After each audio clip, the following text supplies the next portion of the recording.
Rolling. Today's album is gonna be funky. It's gonna be punky.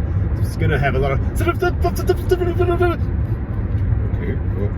It's By the Way by the Redhotchillipeppers. Oh, hello. Dare I say one of your first forays into music? Well, technically, my first foray into music was the Redhotchillipeppers' greatest hits, which included By the Way, but several other really, really awesome songs. I'm sure you're very familiar with the whole By the Way album. I'm pretty sure I know most, if not all, the songs. Throw away your television. How about what was it? Dose? There we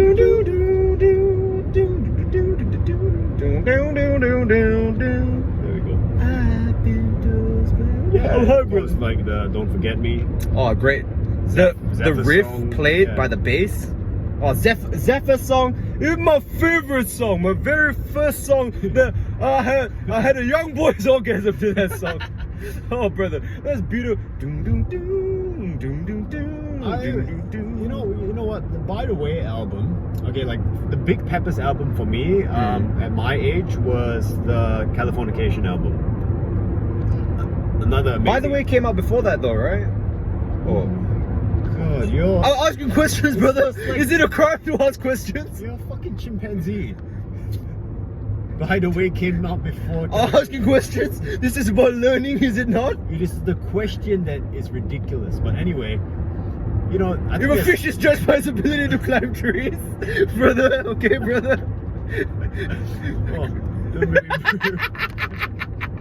I come here to learn, not to be criticized. Anyway, look, By the Way, great album. First single I heard came on the radio was By the Way. You know, that opening beautiful. Standing in line to see the show tonight, and there's a light on, heavy flow.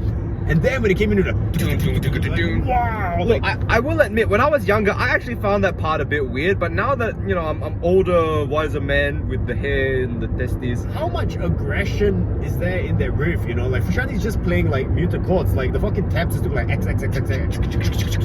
But then yeah, it's really digging into the notes. Wow, what aggression without distortion, really. But I think like it is also such a mature song as well. The fact that it's able to jump between the two worlds, and then you know for the final chorus, it kind of has a really epic standing in line to see the show. And just the syncopation of a kid is.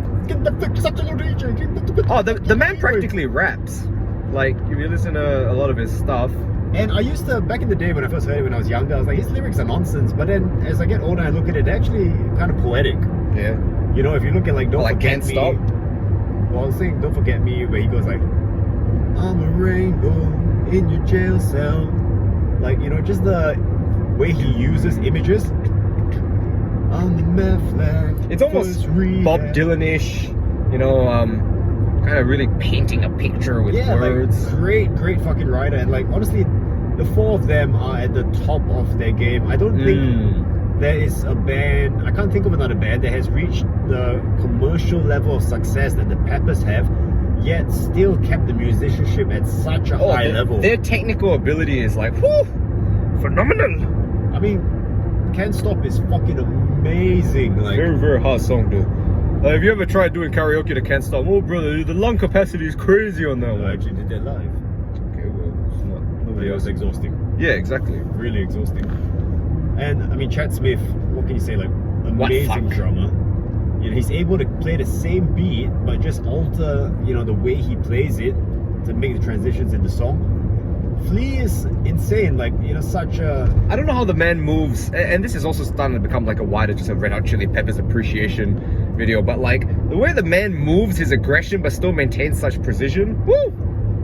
And I don't know, I think there's a few like really great Peppers albums that are really out there. Of course, Californication was, you know, quite likely their biggest critical success. But we're talking about By the Way here, bro. Yeah, and then By the Way was the next like big album for me. It was so, it's got such, you know, like I know it a lot for their really beautiful songs, but then you've got a lot of these underrated songs like Throw Away Your Television, like you